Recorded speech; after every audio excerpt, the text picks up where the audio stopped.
Good afternoon, everyone. Welcome to another session of the Launch and Learn series. I am Praise Benson, a junior digital marketing executive here at FutureSoft. Launch and Learn is a bi-weekly program where each staff gets to train people on topics relating to our industry. Today is your first time joining us. You are welcome.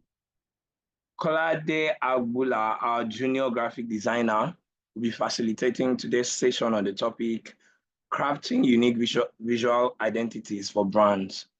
Over to you, Kolade. Welcome everyone once again. My name is Kolade Agboola. Today I'll be taking us through the topic crafting unique visual identities for brands. So today we're basically going to try to learn about visual identity. We're going to understand what a visual identity is, and then we're also going to get into the various elements of a good visual identity, right? And after that, we'll also discuss the role of visual identity in brand success. What role does visual identity play, and what part its contribution to your brand success. After that, we're also then going to get into how you as a person or as a business can prepare for a visual identity journey. And after that, we're going to then, discuss how you can maintain a cohesive visual identity. So even after your initial visual identity journey, you can continue to propel and, improve on what has been created initially, or just maintain it in order to continue to make, to help your brand communicate visually and successfully with your audience. And after that, we are going to, I'm going to show us a couple of visual identity projects that we worked on here at FutureSoft. And we're going to get into how they all stand out uniquely for the brands and, look at how they work basically for the brands. And then eventually we're going to do a total recap. So before we get fully into it, I want to share this couple of statistics with us, on how visual identity affects and its effects in branding and how it affects your brand journey as a whole. So 81% of consumers need to trust a brand to consider buying from your brand. And looking at that stats, you're going to think, so how do brands, create trust and gain trust from their consumers? So you then wonder how that, affects the topic that we're discussing, but we're going to get into that. And hopefully you'll be able to deduce eventually from all I am going to be sharing with you today. And also, maintaining a consistent brand presentation across all platforms can boost revenue by as much as 23%. These two statistics, by the time we're done, we'll be able to maybe come back to them and then also see how they work and how visual identity as a component of branding for your business is able to influence these types of statistics and how it affects your business. So now we're going to get into visual identity. And before I go ahead to, explain what visual identity is, I think I need to mention the essence, like the importance of visual identity today. A lot of brands are recognized today basically because of their visual identity and how successful it is.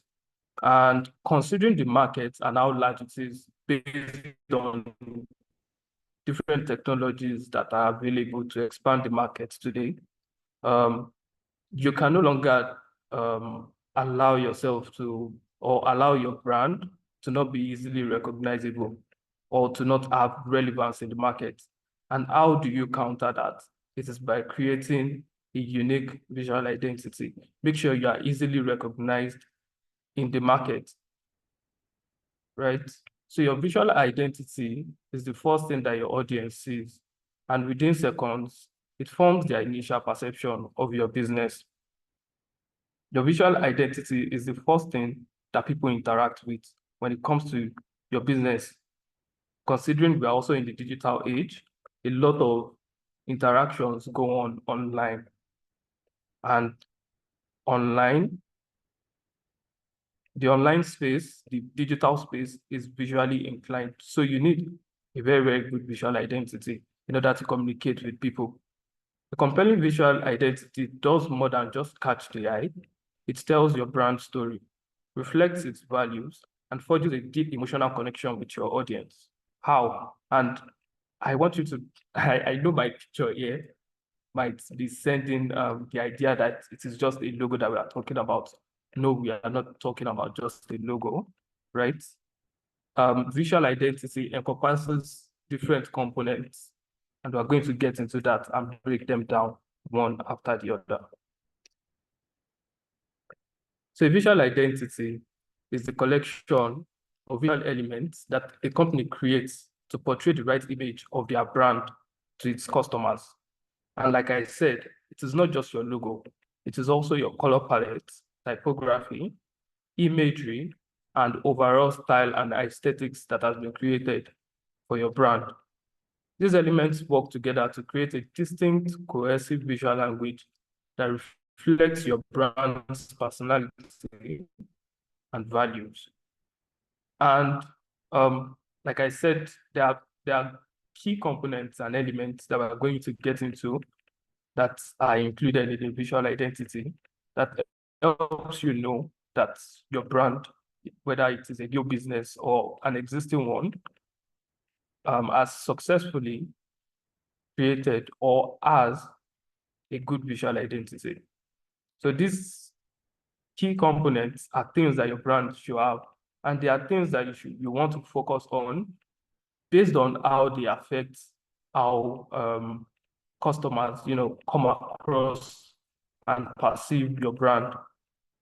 So what we have the logo, we have the color palette, we have typography, and then we have imagery, which will come in different formats and styles. We have photography, illustrations, icons, patterns, and textures.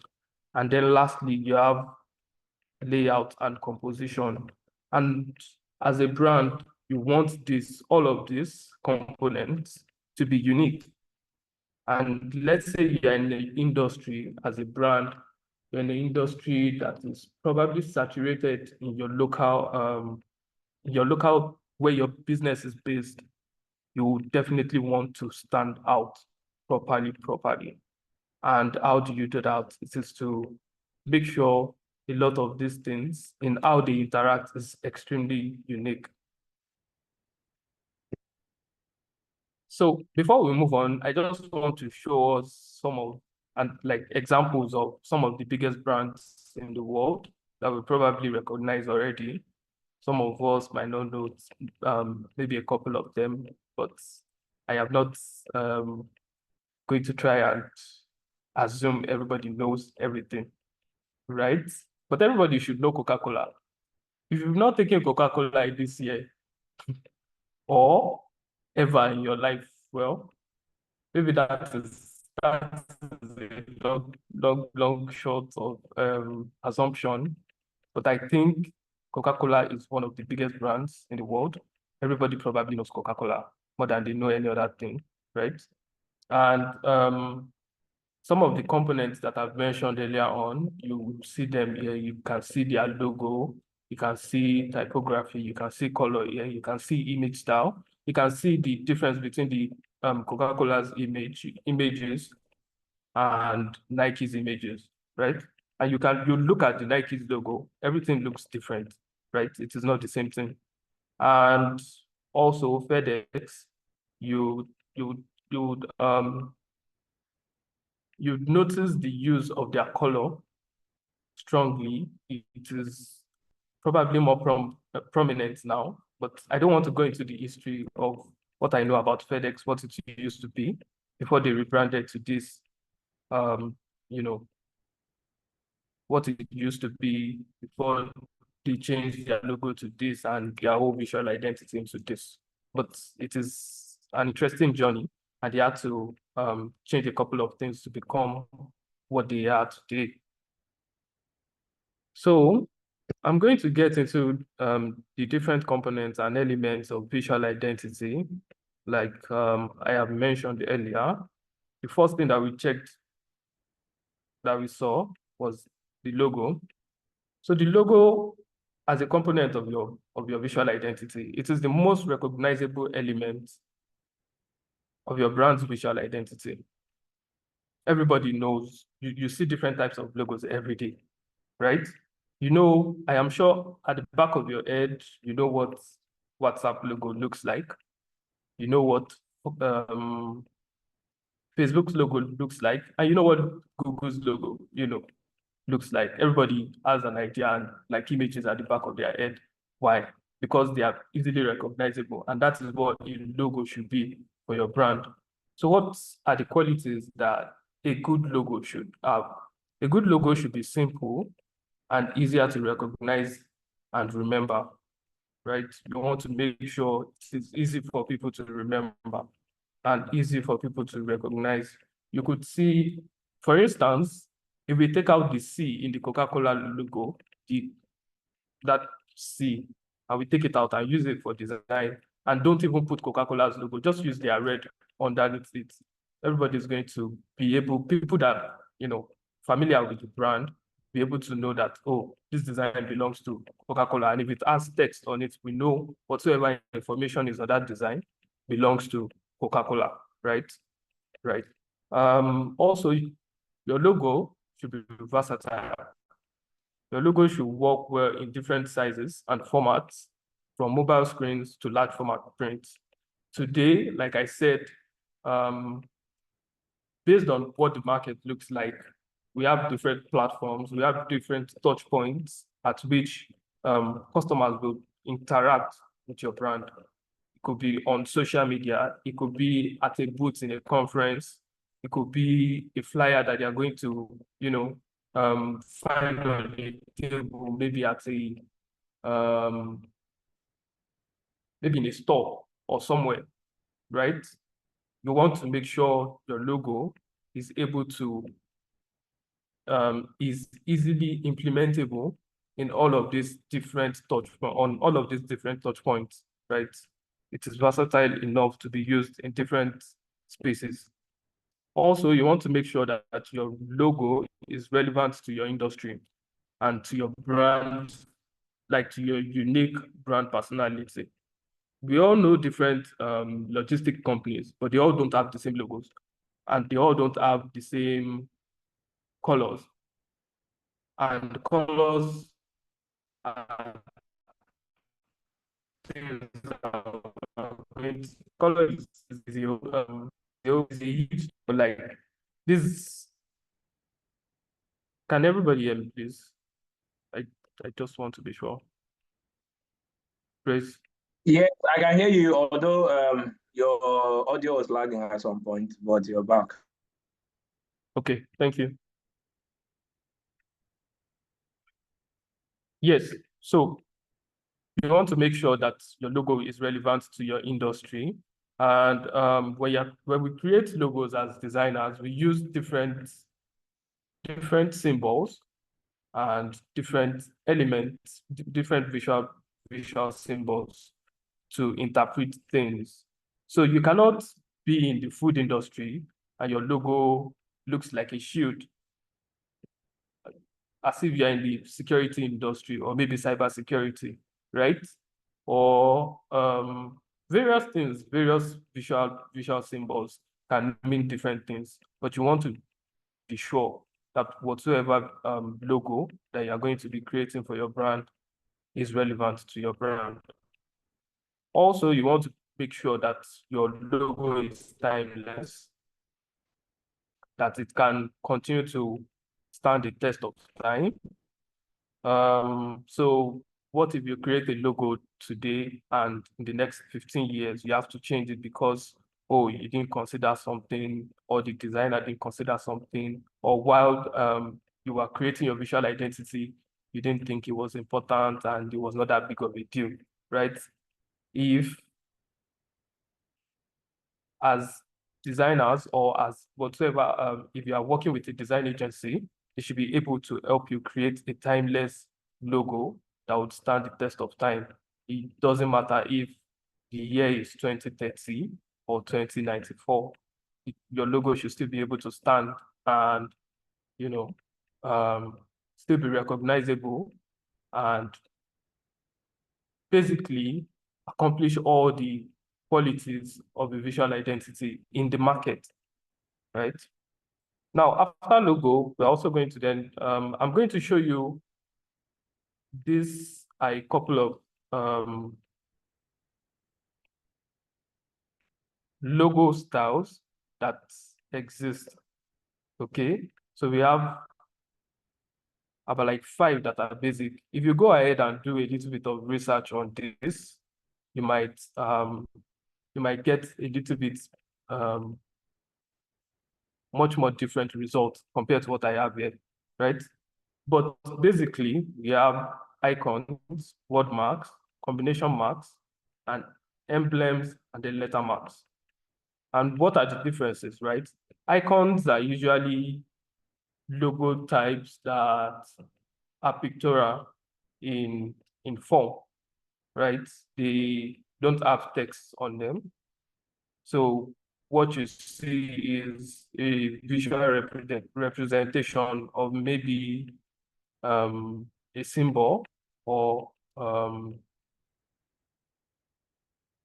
material or something. It could be voice or echo, and a whole lot of different symbols can be used as icons, right? And this can stand as logos, as we can see with the example of the Olympic logo and the Apple logo here. And then word mark is usually a style of logo that has the brand's name spelled out, right? That is the name of the brand, and that is what you see there. That is what you're going to see. That is the logo of the brand. It is not something else. It is not an icon or some other illustration. It is just the text, and it is used. It usually comes in different stylish fonts, right? So as we can see with Google here and Gillette. And the next one is combination mark. So a combination mark are usually a combination of word marks and icons. So you have the two together. And I know, in my opinion, this is probably the most popular logo style that exists today. You see, if you think about different brands today, for instance, Nike, for instance, Adidas, a lot of other brands use combination mark. And as the brand might need, like might necessitate, as the circumstances might arise, you might need to either want to use the word mark section of your logo or just the icon, right? And based on the designer or what the design might be necessary for, that is when those kind of decisions are made for brands on whether they should have combination marks. So emblems are usually logo styles that are in geometric shapes. They're usually in geometric shapes, and then they have illustrations and texts inside them, inside or outside of the geometric shapes. And I have very, very good examples here. Starbucks is one of that. And PSG, I'm not sure if everybody watches football or if everybody knows about PSG. So PSG, Paris Saint-Germain, is a football club in France that competes in the French football league. And these types of logos the emblem types of logos are actually very, very common to football companies. You see a lot of football clubs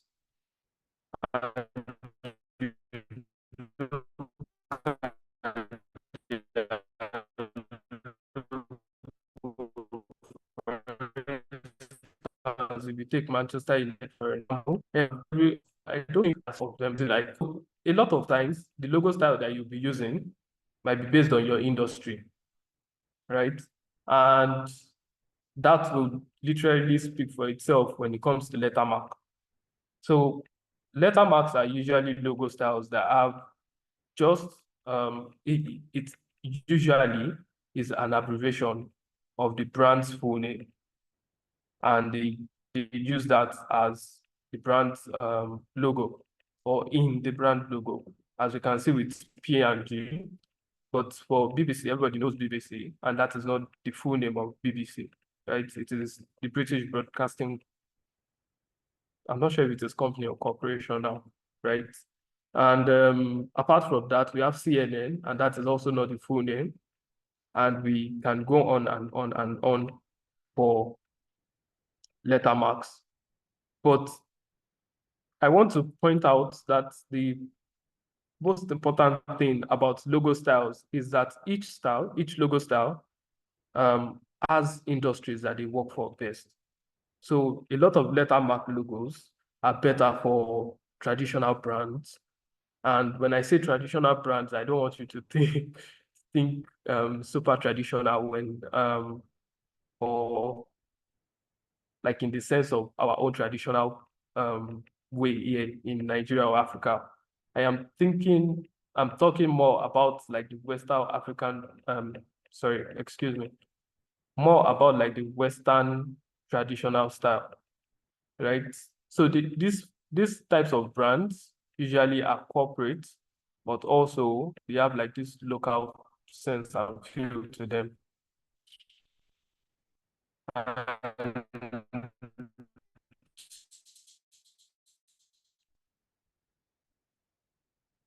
the way all of that movie, like we do a little bit more research into logo styles and find out about how they,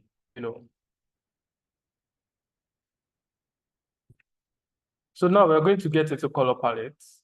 So I think I was mentioning a point about about colors the other time, about how they influence people and how they have psychological impact and influence, different emotions in people.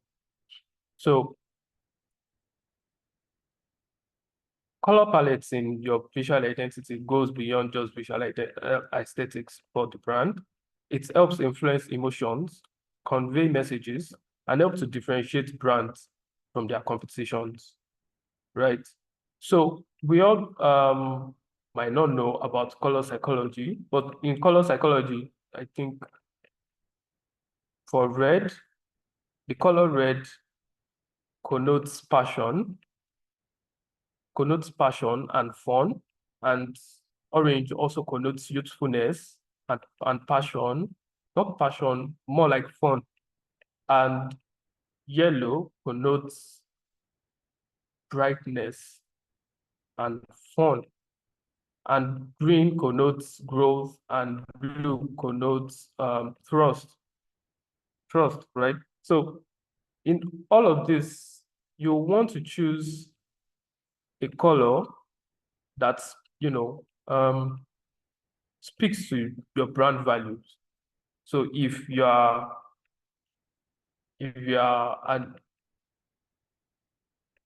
into some agricultural things now, if you are into the agricultural industry, pardon me, and you are trying to create a logo, a visual identity for your brand, one of the best colors for you at that point would probably be green, only if other things then come into play, right? That is when you then change your mind and say, oh, well, but this is what our brand is about actually.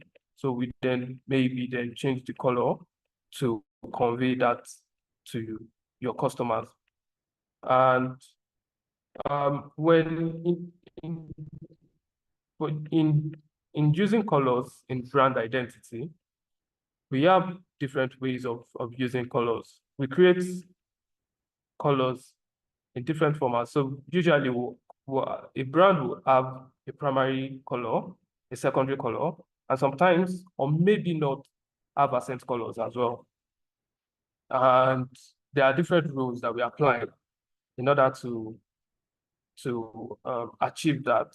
So there are different rules like the 60-30-10 rule that we use. So the 60% is going to be the 60%, the color allocated to be to under the 60% will be your primary color, and the 30 will be the secondary color, and your accent color is going to be under the 10% usage in using color for your brand, right? So a lot of times your primary color is the main color that represents your brand. For instance, I don't even need to mention the primary color for Coca-Cola at this point. It is red, right? Everybody knows it is red. And a lot of times, some brands might not have secondary colors and accent colors. And you want to ask why. Well, a lot of the components of visual identity are created because your brand needs it, right? So the type of logo that we're going to be creating for you is because that is what best suits your brand, your brand strategy, your brand story, what how your brand is open to position itself in the market, and a whole lot of other things. So a lot of times, decisions around different components of visual identity are based off on your brand, the value and the essence of your brand and what it does and its customers, its target audience, right? So a lot of times, some colors might not be necessary to put to your brand, even though it looks as if it is obvious. And a lot of times, we can choose a different type of color to represent your brand just to make it stand out in the industry that you are in, right? And a lot of times, depending on what is necessary, you might have a primary color, secondary color, and not have an accent color, or just have a primary color, right? So it depends on what your brand needs. And I'm also going to show us a couple of examples. So like I was saying, if we look at Apple's logo is a very, very neutral one. And a lot of times, neutral colors usually tend to help keep things simple and make it look edgy and tech-ish and digital, right? And that is what you've seen with Apple. They've been so successful in using their black and white very, very well, right? And you can look at the whole of their design around their Apple iPhone 15 Pro. You can see the simplicity. It helps you to focus more on the design of the phone than any other thing that is, extra, that is going to distract you from their products. It helps keep their simplicity. They want you to focus on their products, and that is what you're going to focus on, considering the colors and the minimal use of like too much colors and elements, basically. And then we move on to Google.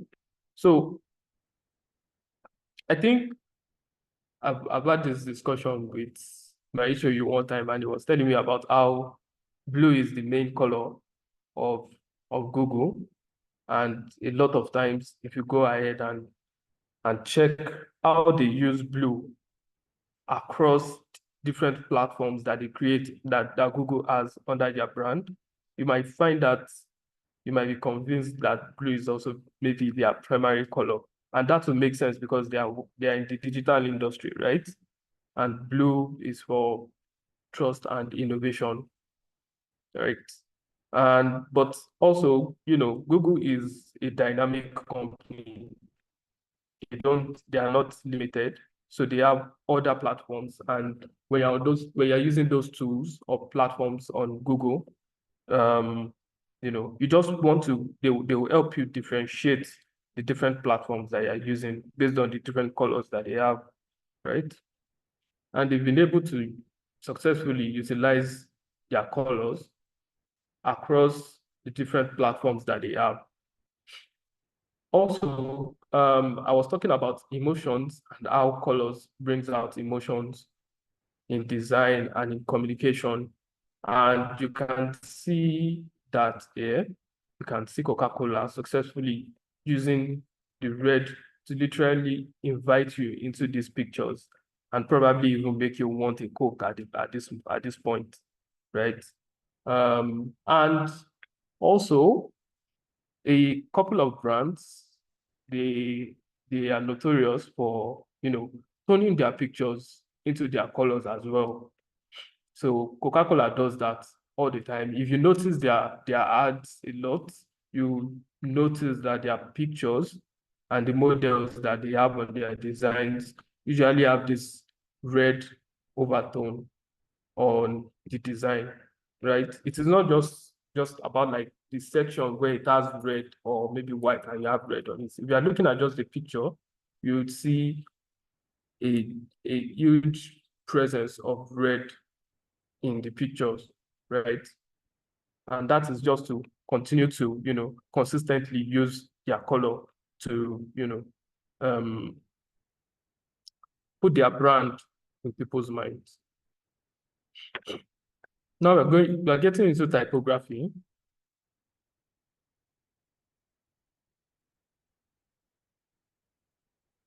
Excuse me.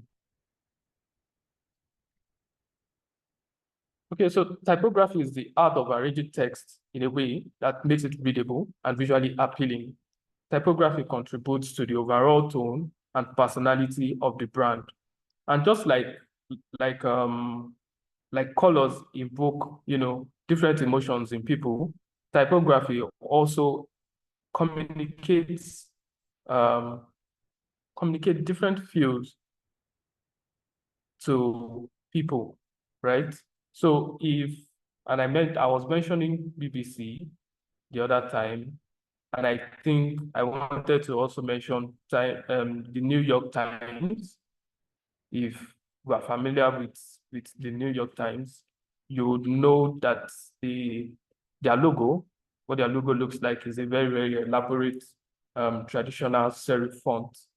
And so serif fonts, I would not be able to describe maybe I can with my picture here. So a serif font, these types of fonts that have edges here at the bottoms and at the tops and at the edges of text are called serif fonts. And usually brands that use this type of fonts are usually trying to come off as, reliable, as strong, as traditional, they are not so edgy and all of that. And sans serif fonts are more like the fonts that I'm using for presentation currently. They are usually modern and clean, and the examples that we have of them are Helvetica and Montserrat. And we also have script fonts. These fonts are elegant in nature and they are creative. And I think a lot of times brands that use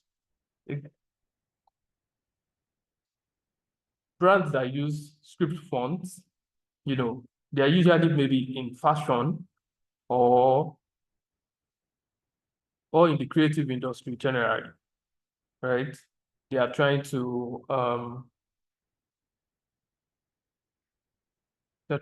off as fun and interesting, very, very interesting, therefore creative. That is why they use script fonts for their brands.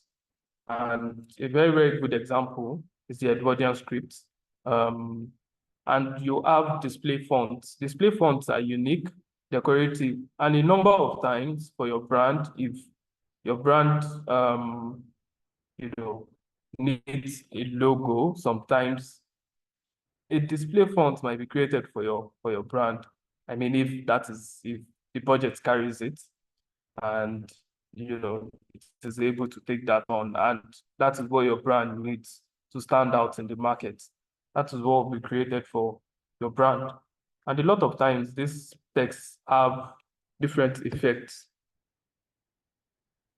And like I was saying, how typefaces influence a brand. So each brand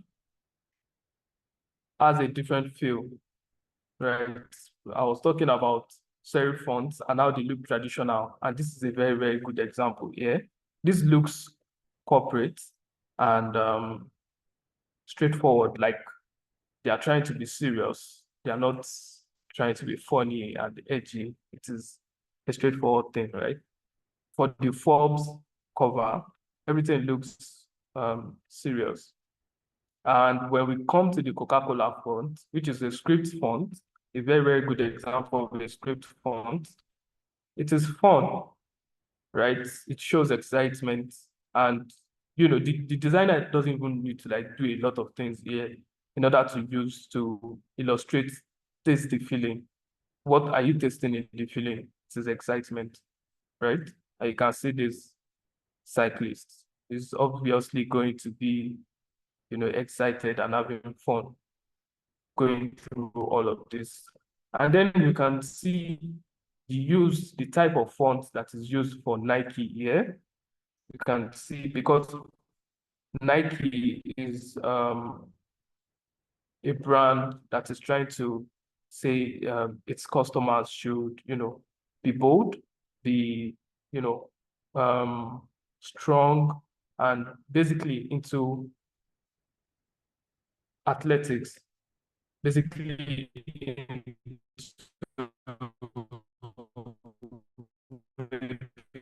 running and a lot of their communication as a brand. Please, can we hear me? I think You broke up at some point again, but you're back. Okay, thank you, Chris.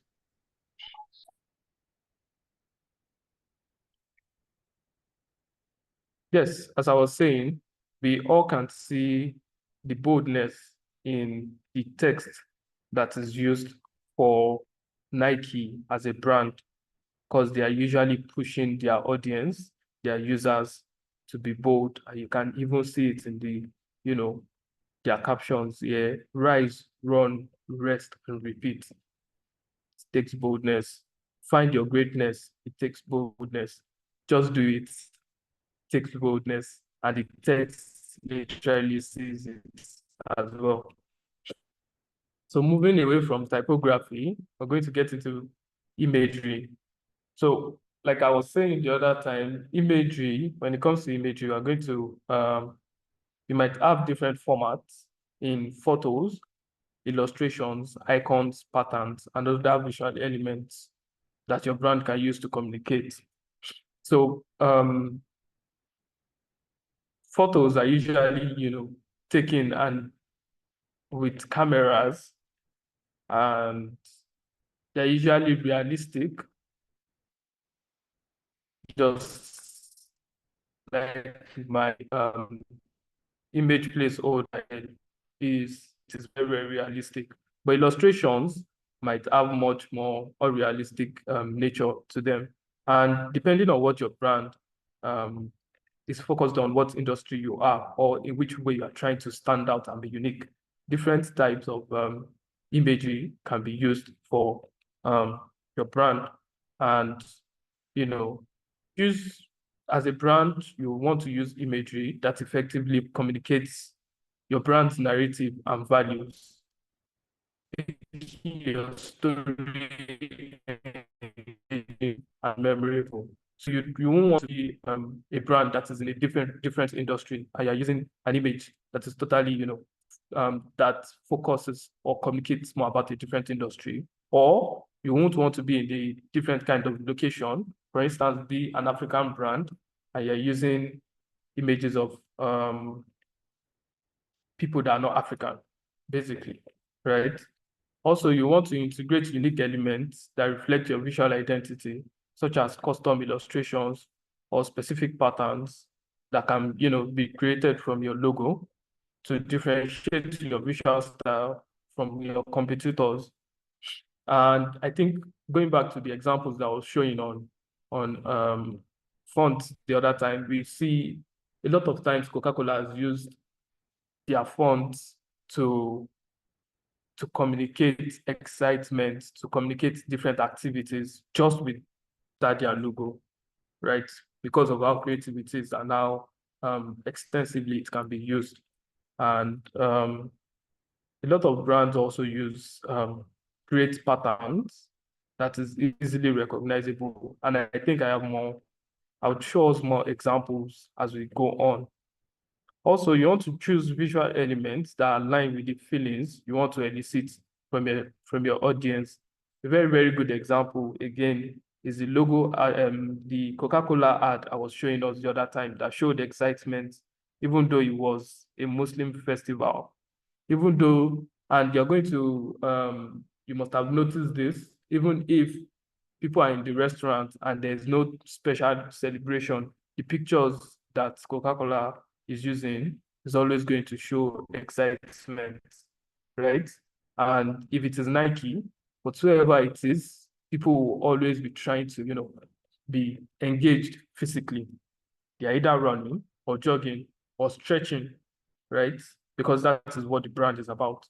So basically, the visual elements that they choose align with the feelings that they are trying to get from their customers. So you see somebody stretching, and the design probably belongs to your brand in a way.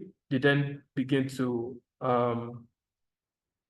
associate athleticism with your brand, basically, and maybe energy as well, and stylishness and all of that. And I'm talking about like Nike currently. Also, you want to develop a style that is versatile and adaptable to various mediums, from digital screens to print materials, while maintaining consistency and effectiveness. So this is where you then think about how toning your image or the different elements in your visuals would look like, right? So you want to focus on that with either the designer working on your visual identity or the agency that you're working with as a brand. And over here, I have some very, very good examples of outstanding brand imagery. So Patagonia is a brand that sells clothes, and they have ranges of clothes that they sell. But how do the way they reach out to their customers is to be very, very relatable, right? So they don't take pictures that are too edited. A number of the pictures that you use look more like what people would look like if they were doing exercise every day. For instance, this guy surfing here doesn't look like he's a professional, truly, right? He doesn't even have anything on his shoes. And this person here looks like he's totally prepared for hiking, right? And this person also it doesn't have the whole gadgets of a super professional, diver.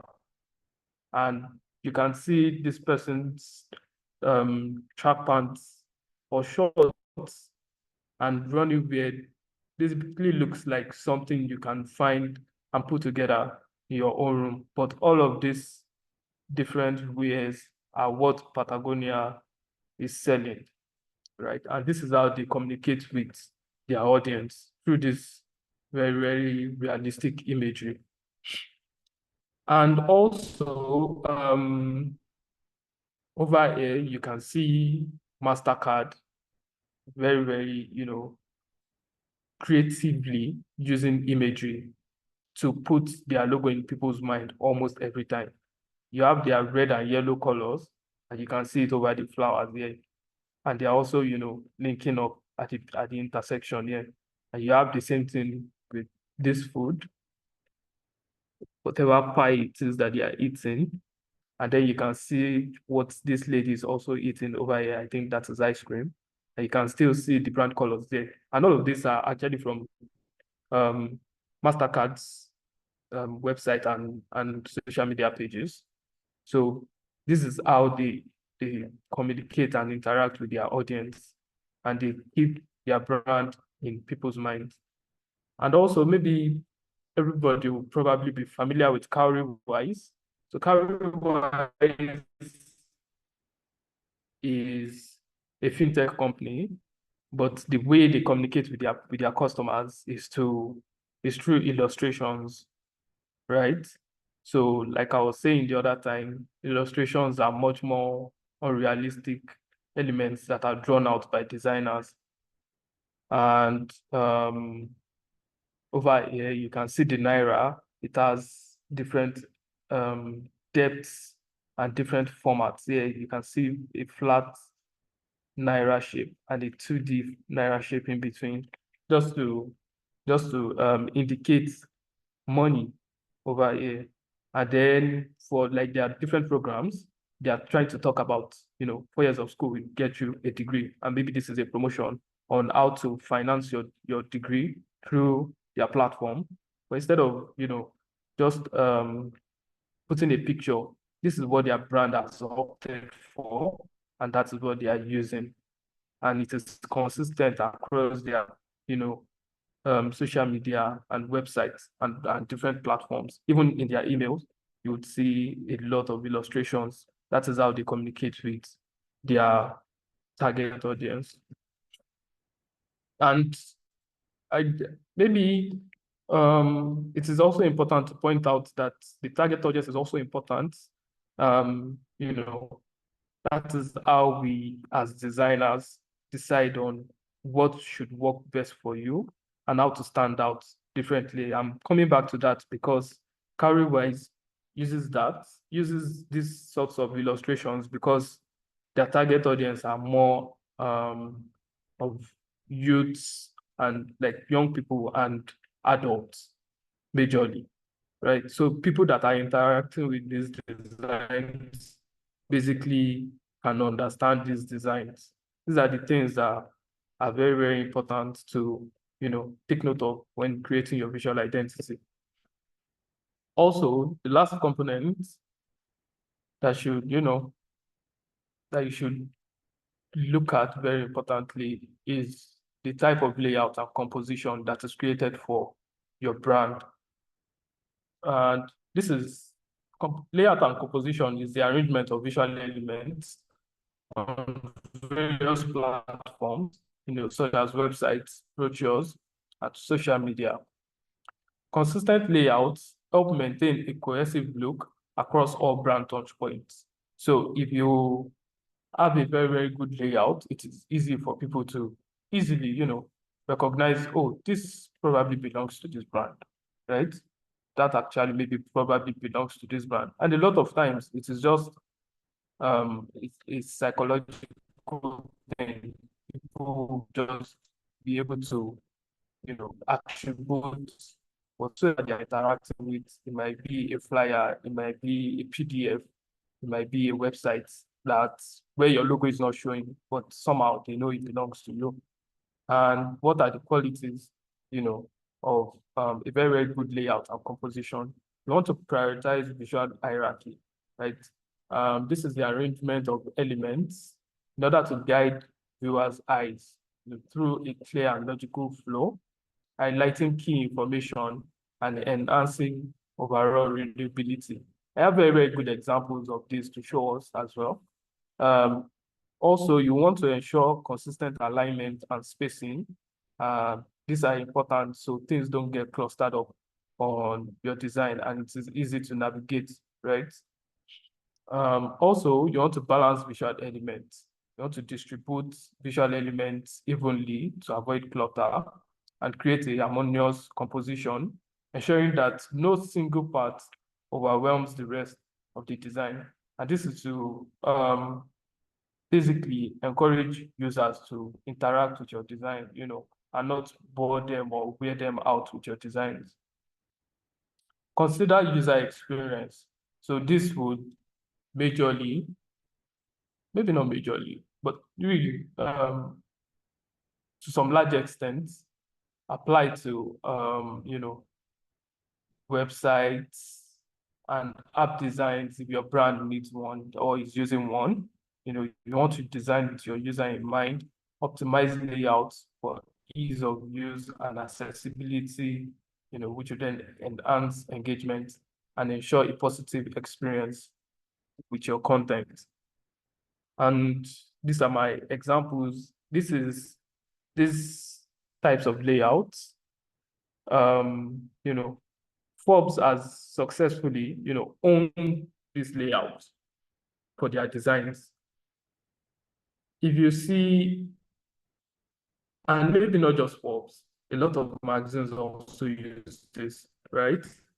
But Forbes as a brand has owned this, and through different communiques that they are pushing out, it is the same. You have the Forbes logo on top, it is there, and then you have different text, your visual elements in photography or whatsoever it's going to be. Speaking visually, in visual illustration is there, and then you have other text that then also gives you more information about the visual or the design. And so maybe not everybody knows Bamboo, but Bamboo is another fintech brand in Nigeria, and this is their social media layout. A lot of times they just have these large elements that they put on their layout, and then you have a picture or some other elements that talks about what they want to talk about in the design, and then they have like tiny adjustments at the sides or at the edges that says maybe you need to scroll, or just a space to put their logo. And sometimes that is just totally ignored, just for you to focus on the design. But this is a very, very good and very, very interesting and creative composition that Bamboo has successfully used and created to stand out, right? And for example, if you are very, very common with if you are familiar with their brand and you see this design with their logo, it belongs to Bamboo, because consistently this is what they use. And then also Medium is very, very common for this, at using this their style of having the logo at different angles, and then you have the information in capital letters that helps you focus on that. And if you go back to what we said, create visual hierarchy so people know what to focus on, and then put a lot of guidance into how people interact with the designs. These are very, very outstanding and unique layouts and compositions. Now, we are going to get into the role of visual identity in brand success. So, a strong visual identity is essential for brand success. How? It's not just about looking good. It's about making a lasting impression, conveying your brand's values, and connecting with your audience on a deeper level. Your visual identity is the visual language through which your brand communicates, differentiates, and builds trust. And if we go back to the statistics that I mentioned at the beginning of this discussion, told you a lot of brands would prefer to buy from brands that they trust, right? How do you build trust? It is by standing out uniquely and then consistently saying, oh, this is who we are, this is what we do. And you consistently deliver on that to people, and you build trust through that. But if you are not, appear to be seen through your visual identity, people won't even know you exist. And people won't know you are even communicating, right? Or even saying, oh, we can be trusted. Why? Because you do this, do that. And that is what your visual identity will help you to portray. First impression and brand recognition. These are, ways through which visual identity contributes to brand success. A strong visual identity creates memorable first impression, helping your brand stand out in a crowded marketplace and fostering immediate recognition. It is very, very, very simple. We all know the difference between Coca-Cola and Pepsi today. And it is very, very, very simple. We all know the difference between Nike and Reebok. We can all differentiate them. And it is your visual identity that would help you successfully, achieve that brand recognition. Also, differentiation from your competitors, like I just mentioned. A unique visual identity would distinguish you from your competitors, right? Also, okay, so I have mentioned this ahead of time. It will help you build trust and credibility. Consistent and professional visual identity signals reliability and professionalism, building trust with customers and other stakeholders over time. It communicates your brand values. Like I said, when I was mentioning creating logos and different styles, the different elements, visual elements that you decide to use, like color, typography, and imagery, will convey your brand's values and personality. For instance, we would all associate excitement to Coca-Cola, considering red connotes excitement, and all of the imagery that they are using, connotes excitement, and their style of typography in their logo is, creative and fun. It connotes excitement all through. So what this will do, is to help you establish an emotional connection with your audience. Also, so if you have a very, very good visual identity, it is easy for people to recognize you and basically be able to, interact with your designs and know that whatsoever communique you are sending out is actually from you, right? The cohesive visual identity strengthens your marketing efforts by ensuring that all communications are aligned, clear, and visually appealing, amplifying your brand message. Also, it will help support brand reality. So if people can are consistently know where to find you, and they know what you're communicating as a brand, what your visuals communicate, if that aligns with their own values, they then want to also associate with your brand, right? Also, it drives advocacy. Visual identity plays a crucial role in evoking emotions and creating lasting impressions, which can lead to deeper customer engagement and advocacy, right? Also, it supports your business growth. So your visual identity helps you interact with your customers on an emotional level, and a well-established, brand to customer relationship will basically foster, further interaction and engagement with your brand from your customers, right? Facilitating internal alignment. A clear visual identity helps unify employees and stakeholders. So at this point, I think as techies, I'm not sure. A lot of tech brands and tech giant companies today, as techies will be happy to say, oh yeah, that is the brand I work for. But how do they recognize the brand that you work for if you don't have a very, very good visual identity, right? So if you have a very, very good visual identity and everybody knows it, but easily able to say, oh, that is the brand that I work with. So I need to move fast at this point. How to prepare for your identity journey. So embarking on the journey to develop a visual identity is a critical step in shaping how your brand will be perceived by the world. This process is more than just choosing colors and typefaces. It's creating a visual representation of your brand's essence, values, personality, and aspirations.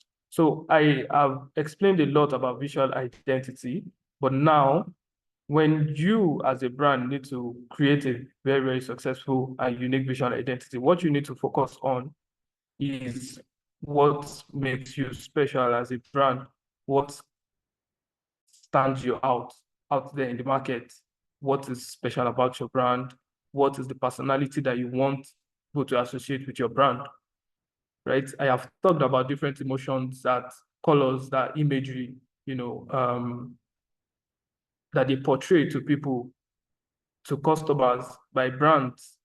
And this is what you need to figure out and discuss with your designers or the design agency that you're working with to create your visual identity. This guide will walk you through the key steps to take before diving into the design process, ensuring a smooth and successful visual identity journey. So first, you want to develop a comprehensive brand strategy. That is creating a detailed brand strategy that outlines your brand's mission, vision, values, positioning, essence, and personality, which will guide the development of your visual identity. And we are talking about visual identity at this point, not logo, right? So it is the whole of your logo, your colors, your image style, your typography, your composition and layout, and other elements that are probably needed in your visual identity. Also, you want to understand your target audience. Research and identify your target audience preferences, behaviors, and expectations to create a visual identity that resonates with them and addresses their needs. You also want to conduct a competitive analysis of your competitors. You want to understand their visual identities and identify opportunities that differentiate your brand from their brand, through unique design elements and strategies. What are they using that you probably don't want to use, in order to help people differentiate your brand from your competitor's brand? Create a visual identity brief. This is important. Draft a brief that includes your brand's objectives, target audience, preferred style, and any specific requirements or constraints. This will serve as a reference throughout the design process. Also, you want to choose the right design professionals. Select experienced designers or design agencies that align with your vision and can translate your brand strategy into a compelling visual identity. There are a lot of designers, professional designers, and design agencies out there today. And also, you want to plan for execution and implementation. Collaborating closely with your designers and agency is crucial to effectively execute your new visual identity. So this is very, very important. You want to stay in consistent communication with your designers or the agency that you're working with in order for you to be carried along, for you to know what is being created for your brand, and if it works for your brand, if it helps you stand out uniquely. How to maintain a cohesive visual identity. So it is very, very important that after you've created your visual identity, you create a comprehensive brand guideline. A guideline would outline how visual elements of your visual identity are used for your brand. This ensures consistency across all materials, platforms rather. Also, you want to enforce brand consistency. So you know what elements have been created for your brand, and you want to consistently continue to use those elements. Also, regular trainings and updates are important. You want to know what is going on. You want to know if any of your new team members don't know so much about your brand identity, and you want to train them on how to use it properly, right? In order to maintain your consistency, and help them not, misinform your target audience and paint a different picture of your brand. You want to centralize asset management. Use a centralized digital asset management system to store and distribute brand assets. This ensures that everyone has access to the most current and approved materials. So this includes how you store different assets from your logo, different logo forms logo variations that might have been created for your brand, and colors and typography and image styles and brand guidelines. You want to keep them in a very, very easily accessible way that you can also,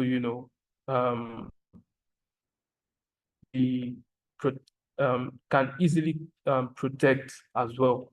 So this might probably be in Google Cloud or somewhere else. Also, you want to conduct periodic audits, regularly review your brand materials and communications to ensure adherence to visual identity guidelines.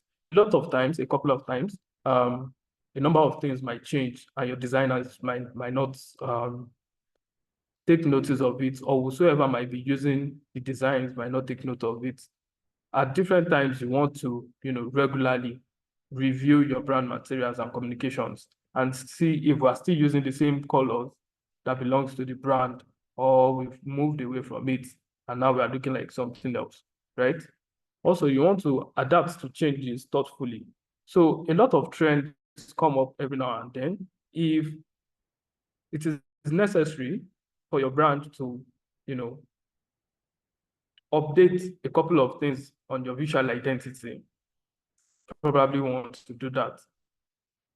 But you want to do that thoughtfully in the sense that whatsoever you are changing still aligns with your brand strategy, with your brand's essence, with the values and core values of your brand. Also, you want to gather feedback, you want to collect feedback from stakeholders for the effectiveness of your visual identity, if it is memorable enough, and then you use this feedback to make informed adjustments and improvements. Also, it is very, very important to stay true to your brand. This is very, very important. Maintaining a visual identity that truly reflects your brand values, mission, vision, and personality is more important than chasing trends. Like I said the other time, vision and personality is more important than chasing trends. While it's essential to keep your brand modern and relevant, doing so should never come at the expense of your brand's essence. Even though we are in 2024, New York Times has not changed their logo, despite how outdated it looks, but it still works for the brand. So lastly, I'm going to be showing us a couple of examples of some of the projects that we've worked on here at Futuresoft.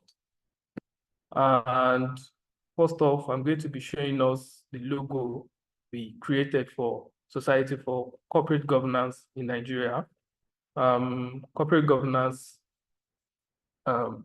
Society for Corporate Governance in Nigeria is a not-for-profit organization that focuses on helping businesses and people to improve on their corporate governance skills. And with basically their brand is supposed to be corporate, and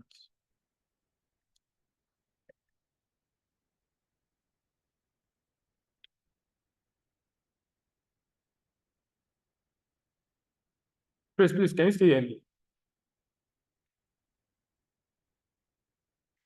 Yes, I can hear you, Kolade. Okay, thanks.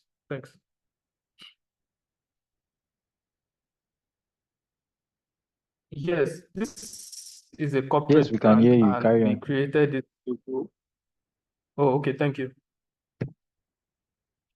To help the brand stand out, and also created some color palettes, this color palette for them that is unique to their brand. And after the logo, we created some brand assets, social media templates that will help them, stand out. When you see this type of quote or write-up, if you interact with this brand very, very well, it belongs to SCGN. And also, you can see us use the same color consistently throughout all of the brand. And this is a web design we made for them as well here at Featuresoft. And you can see the usage of the color consistently for the brand. So apart from SCGM, we also worked on Circular Lagos. So Circular Lagos is an initiative of the Lagos State government, and it is supposed to, it helps businesses that are into the circular economy. And I think this is the way we've implemented the corporate modern field that we created for this brand as well. And also we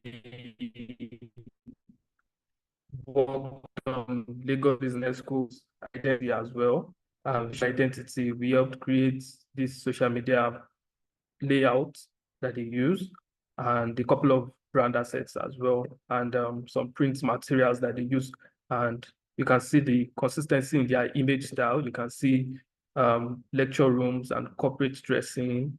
It is consistent throughout, and even on the banners, even though these are models, those important factors that that talks about what the brand is about there. Also, so Kenna Peters is one of the top law firms in the country, in Nigeria. And as a law firm, you want to stand neutral. Hence the black and white color. This is very, very neutral, but also you look at this is very, very professional. It looks very, very corporate. So in conclusion, crafting a unique visual identity is a journey that demands careful planning, strategic execution, and a steadfast commitment to your brand values. So if you've not taken anything out of all of this as a client or as a business owner trying to, maybe you're looking at your existing visual identity or you need to create one, it is important for you to go back to what makes your brand unique. What are your brand values? These are the things that are important for you to, focus on and infuse into your visual identity. That is what will make your visual identity unique. And it would affect the color type that is, picked for your brand, the typography, and the type of imagery that will be used for your brand, and overall create a very, very unique visual identity for your brand. Thank you very much, everybody. Please, if you have questions, you can ask them now. So, you talked about how that your logo must be timeless, right? So I want to ask that what do you think would be a good average time? Because I know that brands always tend to, still end up redesigning their logos. So if you see like the Pepsi logo, you realize that, oh, they had a redesign over the years and it was very different. Even if you look at the Apple logo, they've had redesigns, right, before they got to this final one. Because I think timeless is still kind of relative. Because I don't think you can, even Coca-Cola, right, you can have, they had redesigns. So I want to ask, like, what do you think would be a good time frame for a logo to last, for you to call it timeless? Because I know a logo cannot last forever because the brand itself will continue to evolve. So at some point, they will have to do some kind of redesign or rebranding. So what do you think is a good frame of time for your logo to last, for you to call it timeless? Yes, yes. Thank you. So I would want to say, I don't think it is about timing. I think it is more about the quality of your logo and your visual identity overall. So first, if you go back to what I talked about, the qualities of a good logo, is it simple? Is it relevant to your industry and to your brand values? So I think the timelessness of your logo basically affects also, how your visual identity, what it does for your brand. Does it still help you stand out? And maybe the timelessness also depends on what time it is and what the trend in the industry is, or in the markets generally, because we can see a very, very new trend of brands going from 3D designs or gradients to very flat designs and just single color designs, right? Google redesigned their logo eventually, and same thing as well as Coca-Cola. And what's really the timeline, to say a logo is relevant for, and talking about the fact that timelessness is relative. So when you talk about timelessness in a logo, you're not necessarily referring to the fact that, the logo spans forever. So for instance, using Coca-Cola as an example you've given, using Coca-Cola as an example. So when you look at the Coca-Cola logo within the 1800s, so to speak, you see much of a variation. But then from the 1900s till date, there hasn't been much variations in terms of the Coca-Cola logo. And same thing as well, when you also look at the evolution of the Apple logo as well, besides the logo that was, heavy in terms of calligraphy, from when they started using the rainbow, multiple rainbow logo down to the point where we are, the variations you barely see, it's maybe in terms of color and presentation. And in some cases where, like within those early 2000s, where you have, a lot of brands tilting towards 3D, which is a trend we're beginning to see again in 2024. So if you follow most brands, you find out that within that 2000s, that early 2000s, let's say from 2001 down to let's say 2007, 2008, a lot of companies actually changed their logos, and they had these 3D elements. A lot of them were beginning to integrate. So I'll give you a good example. But Burger King was one of the companies that actually did switch their logo within that period. And just about 3 years ago or so, Burger King had to actually go back to one of their old logo style. So when you talk about timelessness, you're talking about a logo that can stand the test of time. So the logo Apple is currently using, while they've adjusted the presentation, they've adjusted the colors, they've adjusted certain things about it, the mark still remains the same. That logo mark still remains the same. And they've been using that logo mark for over 30 years.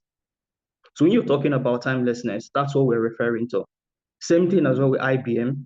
IBM has actually made some changes in terms of the presentation of their logo, but that core letter mark IBM uses, IBM has used that logo for over 30 years or even more, more than 30 years, So when you're talking about timelessness, we're talking about logos where you don't just change the logo in a space of 2-3 years. When you look at the logo, then it no longer plays or holds any relevance, or even within a space of 10 years, you realize that your logo has to be 100% changed.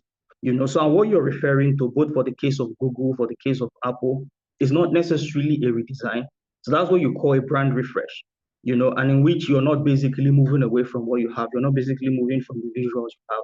You maintain the core elements of the visuals you have. And at the same time, you try to see how you incorporate elements within the time you find yourself. On the case of Pepsi, on the other hand, Pepsi has actually moved, into multiple presentations of their logo. And within the evolution of the Pepsi logo, you could see multiple consistency, except in 2009. And then for the later part of last year, Pepsi rebranded again. They switched the logo they've been using from 2009, and the current logo Pepsi uses still aligns so much more to most of the variations they've had over time, in which that was obviously a big issue of brand management, of switching to an identity that has actually been unique to Pepsi for years and eventually switching to something that was totally different. I think that 2009 logo, except from the ones that were, let's say, within the 1930s, or let's say to the early 50s, was the major logo that was totally different from what Pepsi usually had. But then it still maintained, some of the structures of the colors. But when you go back to the history of Pepsi, if you look at the elements, you see that consistency till date, except that variation in 2009. So when we're referring to timelessness, that's exactly what we're referring to. I think Peugeot as well had similar issues. The current Peugeot logo they did about 4 years ago, it's one of the logos they were using in the 60s. And if you go through the evolution of the Peugeot logo, you realize they've been using, similar icons, the cases where they use the full lion or just the lion head. And when they came back to this, a lot of people started making reference to this, saying they prefer this logo because this was like the iconic or classic Peugeot logo. Same thing Burger King did, going back to one of their earliest logo as well. So when we're talking about timelessness, that's what we're referring to. And obviously for most of these brands that have actually moved away significantly from what their original logos looked like and going back to it eventually, there were brands that were really trying to play in the trend. And for brands who are not as strong, without strong equity as Burger King, Peugeot, or Pepsi, that will eventually affect you. Whereas the likes of Apple, the likes of Coca-Cola, apart from, let's say, the initial stage, the logo they've been using, that's what they've been using with just slight variation. And that's when you're talking about, the evolution, or when you talk about brand refresh, looking for elements you can integrate within the time to ensure that your brand identity actually correlates with the time in which it is, and not necessarily moving away 100% from what actually is unique and what would stand the test of time. And a logo that stayed from, that has those basic elements from the 1900s to date, you can basically call that timelessness, because within the 1900s, I wonder what, the printing industry, and also the digital industry then would look like. I'm not even sure there was any major significant progress in the digital industry. So things were mostly print. So when you can retain such elements for that long, to this point, you can refer to that as timelessness, because the people who eventually created this, they no longer exist. Several generations, have come and gone. You have newer generations, you have technologies improving, and yet this logo, when you go back to the history, still has that consistency. There might be minor tweaks here and there, but if you go back and you look at the Coca-Cola logo from as far back as the 1900s till date, you can't really see an obvious change where you say, okay, these people, they've changed. They only evolved it, and that's something that is consistently necessary, for you to do for a brand. Same with IBM. At some point, they did some augmentation on their icon or their lettermark, but the structure is still the same. From time to time, brands will change colors, they'll add color palettes, they'll make updates here and there, they'll update the fonts, but the core of the identity stays. And then if you're talking about timelessness, a timeless logo should at least span for a period of 2 to 3 decades. And for me, in my opinion, I say it should even span more than that without you having to change it completely. You can evolve with the time, make 1 or 2 tweaks to ensure that the logo stays relevant. But except, you're switching your direction as an organization, you're switching your core values, you're switching your core purpose, your core mission, you should be able to create a logo that can stay for over 50 years. And that's what I would refer to as timelessness. I hope that answers the question. Yeah, thank you, David, for your contribution. Hi, Adebayo. Hope the responses you've had, they've answered your question appropriately. Thank you for joining us for this session. All right, so we can now bring this session to an end. If you have questions while watching the video, kindly drop them in the comment section. We'll be very happy to answer your questions. Do join us next time for another session.